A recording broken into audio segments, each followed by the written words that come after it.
And welcome back. Um, we are talking about the Milky Way galaxy. We're talking about the rotation curve of the Milky Way galaxy. We've even found a way to measure the mass of the Milky Way galaxy using that rotation curve, and even how to measure the mass at various distances by seeing how the rotation curve varies with distance, how it moves out. And so something strange happens. We have a cool story at the end of this section. And that is, once you get outside the visible limit of the galaxy, what should the galactic rotation curve look like? That's what I'm talking about here with GRC, the galactic rotation curve. What should it look like? So let's draw this and see if we can actually see what happens and maybe make some inferences about what we expect.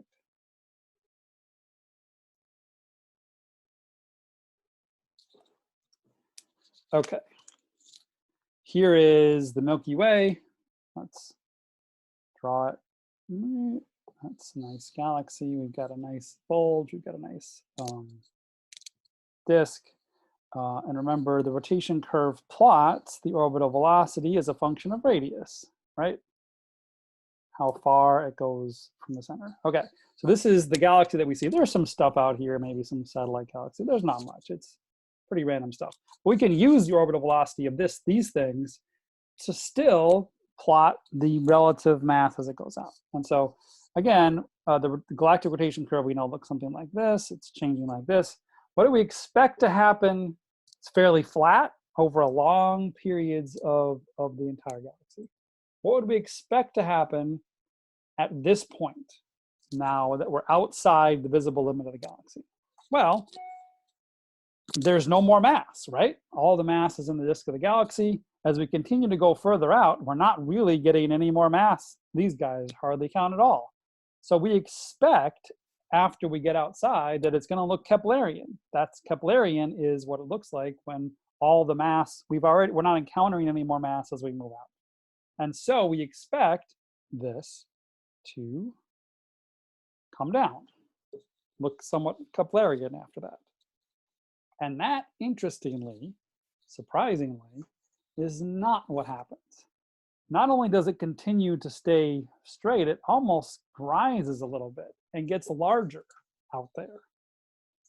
What does that imply? Here is, let's go back and I'll show you a better picture of this made by professionals, not on a whiteboard.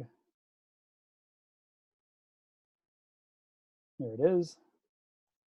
This is what it looks like. We would expect, so again, remember, the Milky Way galaxy is about 100,000 light years across, but that's the very edge of it, right? We expect it peters out at 40 to 45. Here is the sun at 28.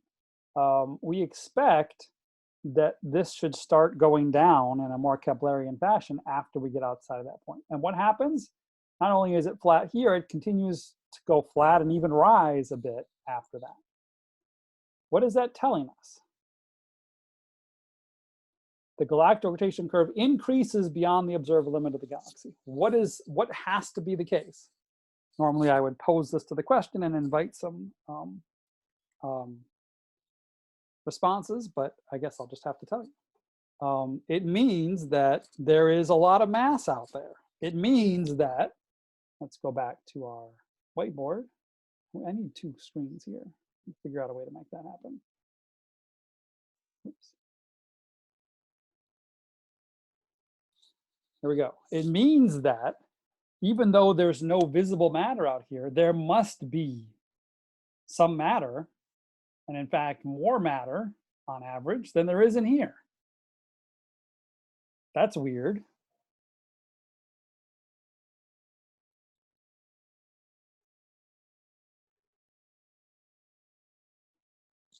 There's a lot of missing matter. And so there's a missing matter.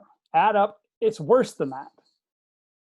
If you add up all the visible matter that you can see in the galaxy, the stars, the gas, the clouds, everything that you can see as being normal matter in the galaxy, and then you compare that to the number that you get from these distant satellite galaxies for what mass must be within the Milky Way galaxy, And the visible matter can only account for about 10 to 15% of all of the mass in the galaxy.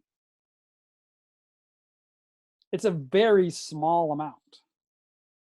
85% of the galaxy is not in the visible matter. It's not in the stars. It's not in the gas. It's not in the molecular clouds.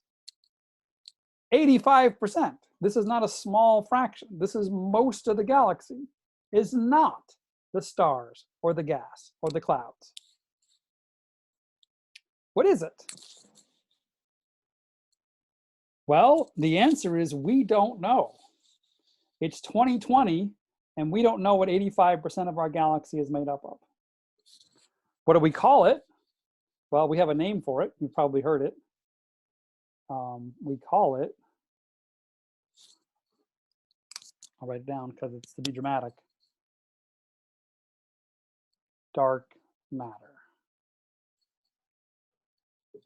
Dark has a couple of meanings here. The most important meaning is that it doesn't emit light. We can't see it. It doesn't seem to absorb light either. We can't see it. Dark, the other meaning of the dark is that it's still mysterious. We don't know what it is. So that's somewhat disturbing. Here we are, 2020, and we don't know what 85% of the galaxy is made of. It gets worse than that. Just hold on for later in the semester. So some things that it might be. We'll talk more about what dark matter is when we get into other galaxies, but can you think of things that don't emit light that do have lots of mass? Sure you can. Write it down. I'm going to write down some things that it could be. We're not going to go over them today, but I want you to at least be thinking about this before we get to them. So, what are some possibilities for things that dark matter could be? Again, these are things that have a lot of mass that don't emit any light. So, how about black holes? They don't emit any light, and they have a lot of mass. How about brown dwarfs? Remember what brown dwarfs are. These are failed stars. That says brown dwarfs. These are failed stars. These are stars, star-like objects that aren't massive enough they're below 0.08 solar masses. They're not massive enough to ever fuse hydrogen into helium, and therefore they never get very bright. And in fact, they never have any sustained main sequence lifetime. They just get fainter and fainter. If there are zillions of these things out there, maybe that's it. Could it be some sort of weird exotic particle? Could it be a different theory of gravity? I want to talk about this one in a minute, briefly here, because it's important. This is a disturbing state of affairs, right? Maybe the answer is not, we need some weird massive particle or lots of black holes that don't seem to exist or anything else. Maybe the answer is that we just don't understand gravity. Yeah, F equals gm1 m2 over r squared, but maybe at very large distances that changes. Maybe there's something we don't understand about it. Maybe Einstein's wrong. Maybe there's some weird thing about it. Well, this is the way science works, right? You should be skeptical. If anybody says, hey, we can't explain 85% of the mass of the galaxy, you should be skeptical, and people were skeptical. If you could come up with a theory of gravity that explained the rotation curve of the galaxy without needing dark matter, it would be perfect. You would be a very famous person. You will win Nobel Prizes, you will be famous, you will be rich. People have tried very hard to solve this problem in that way. Nobody has been able to come up with a theory that explains all of the other observations that our current theory of gravity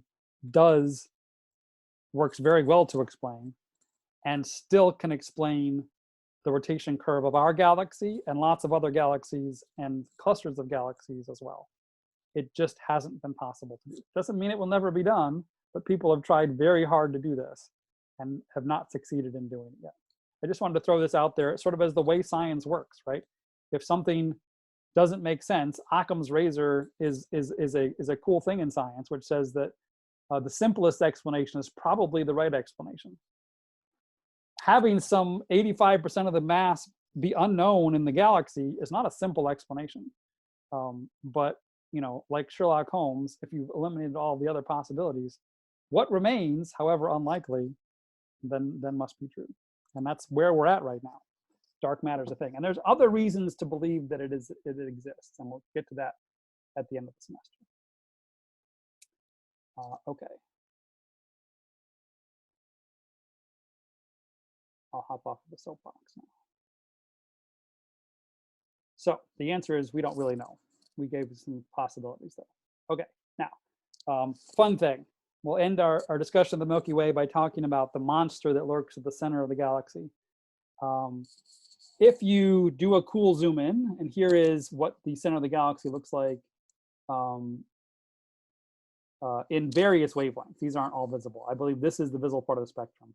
This is the center of the galaxy, and the center of the galaxy itself is actually right there. If we zoom in on this region, I'm not sure what wavelength this is. It might be infrared or radio. And we zoom in again on that region. We see this thing. I think this is the radio. And then we zoom in again. We can see that there's something very interesting going on here, right? This is pretty cool. This is near the center of our galaxy, and this is a region looking at the center of our galaxy. Some of these are foreground stars, some of these are background stars, but many of these stars are actually in the vicinity of the center of our galaxy. They reside near the very center of our galaxy. And so there has been a concerted campaign over the last, say, 15 to 20 years to, even longer than that, 25 years, to map the motions of these planets. These aren't planets. Map the motions of these stars and see how they're moving and infer what's going on in the center of our galaxy. And that's exactly what we've done. Here are the orbits. You can see from 1995 to 2002, over 7 years of objects in the vicinity of the center of our galaxy. So here is an object, for instance, S01, and you can see it's moving in this direction. And you can watch it move. Over 7 years, it's actually moved quite a bit. This is 4,000 astronomical units of the distance of the center of the galaxy. Here's S020, just named from where they were discovered. This is really hard to see. These are very good infrared observations of this particular region. You can see S16, S02. If we had been doing labs for the rest of the year, which it's sad we're not, one of your labs, maybe even this week, would have been to analyze the orbit of this star to figure out how massive the thing is that it's orbiting, because that's what's happening here, right? All of these things are on elliptical orbits or circular orbits or whatever they are, orbiting some massive object. The fascinating thing here is that we can't, the massive object itself is emitting no light, zero light. So they're all orbiting something here, but you can't see the something that they're orbiting. Here is a animated view of what's actually happening to the stars at the beginning of at the center of the galaxy, right? Look at this guy whip around. Boom. They're all orbiting something that's at the location of this yellow plus, but there's no actual thing. There's no actual bright thing at the location of that center of that yellow plus. Fascinating. Now, the cool thing is, if you do the analysis, and you can, it's very simple to do. You can do it in lab. It's very similar to the calculation that we did to calculate the mass of the Milky Way. If you know the orbital velocity and you know the distance to the center, you can get the mass of this thing. And so when you do that, you get a mass of 6 million solar masses. You've got an object under this plus that is 6 million solar masses contained, emitting no light, and contained into a region about the size of our solar system. 6 million solar masses. Well, 3 million solar masses. You know, it's depending. 3 million solar masses, 3 to 6 to 4 million solar masses. radius less than, not even the solar system, must be less than about an astronomical unit. What does this have to be? There's only one thing that can be that big and in that small an area and not be emitting any light at all, and this has to be a black hole. There's nothing else that it can be. Not just any black hole, a supermassive black hole. There is a black hole of about 3 to 5 million solar masses at the center of our galaxy. And it turns out the center of most galaxies. Now, this is a large thing. It's 3 million solar masses is nothing to sneeze at, but it's very small on the scale of the galaxy itself. And so when you're talking about Keplerian rotation curves, sure, you'll get a Keplerian rotation curve around this thing, but the mass of the galaxy is, what, 100,000 times bigger than that?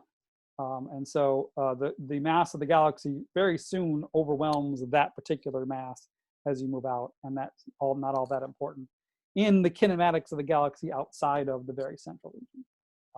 So that's cool. A supermassive black hole at the center of our Milky Way galaxy. All right, I have one more video for today's lecture.